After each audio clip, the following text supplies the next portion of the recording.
everyone, welcome back to Sunny Life Trend. Thank you so much guys for tuning in. Well guys, I'm back again with indaba ke zasebukhosini noma ke zasendlunkulu. Ayi bakithi yabona ke lezi indaba ke zasebukhosini kudala ke zitrenda ke kuleli viki noma ke kulenyanga nje iqalile kudala ke indaba ke zasebukhosini zitrenda la enkundleni ke ezokuxhumana. So ke namhlanje nizokhumbula ukuthi uZulu ke ubugubha ke inqophamlando yosuku lwempi yasesandlwane eyenzeka ke eKZN endaweni yasenquthu la khona kuthiwa khona kusesandlwane. Leyo mpi ke uZulu ke walwa khona namangisi wawehlula. Amangisi ke phethe ibhamu, uZulu ke ephethe ke imkhonto kanye ke namahawu. Abantu ke bebesibheke ngamehlo ke abovu isilo ukuthi ke sizofika sihamba namuphi uNdlunkulu njengoba ke kwaziwa ukuthi sisemalungiselweni okwahlukanisa noNdlunkulu ukaMayisela. Saphinda saphuca ke uMamiyeni onke ama benefits including allowance and security. Kodwa ke sasingashonga ukuthi ke bayahlukana ke noMamiyeni, kodwa ngisathi nje cela ukuthi ngokuphazima kwehlo ama allowances ade wathola asebukhosini kanye ke nezokuvikela kuthathwe kuyena.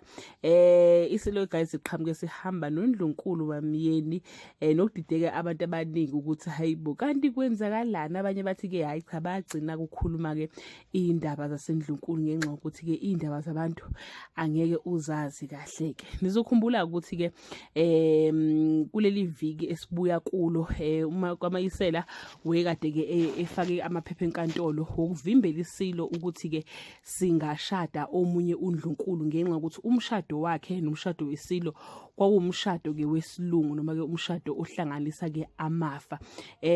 So ke guys icala ke noma ke inkantolo ke yamlahla ke ukaMayisela. Ngingazi noma mhlawumbe basazobuyisela yini mhlambe abameli bakhe bayolokhunja bayomlwela futhi, kodwa ke lamlahla kwathiwa ke uyena wanikeza isilo ilungelo lokuthi lingabathatha abanye oNdlunkulu yize umshado wabo ke wawungakuvumeli lokho, which can only be done by dissolve ke the current marriage abanayo.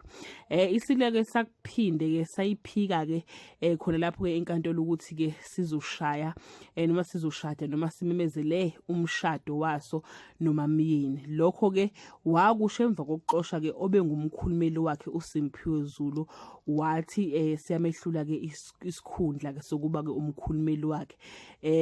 Abezindaba ke babika ke ukuthi ke uMamiyeni nesilo baqinisekisile ukuthi cha awukho umshado ohlehlayo. So ke by the end of this week singase siubone umshado ke waso isilo kanye ke noNdlunkulu ke uMamiyeni.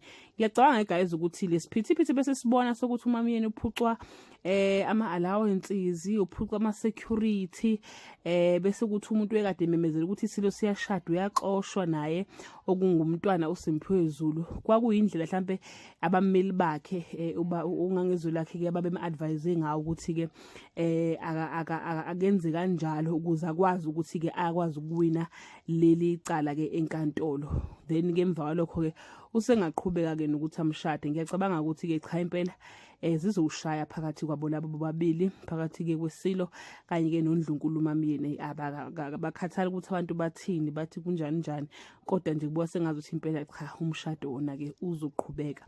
Ngezwe lapha kwabezindaba besho ukuthi ke babafonela direct bebuza ngendaba yomshado bathi cha umshado uyaqhubeka ayikho into ke ezowumisa. And ke noSimphiwe Zulu kuyena okade umemezele waxoshwa nama allowances and securities bebefakela amehlo akade bafakela amehlo ke oyisilo noNdlunkulu uMamiyeni nawo futhi ke baya discontinue. So yeah guys, yo hayi cha nami ngimboleshe uMamiyeni ukuthi ukhona futhi nje akayindawo ohambayo kuNdlunkulu kaMayisela bandla kusho ukuthi kuphelelo nothando okade kubahlanganisele kuphelile ke sekusele zona ke sekuselona amazinyane ke asebukhosini.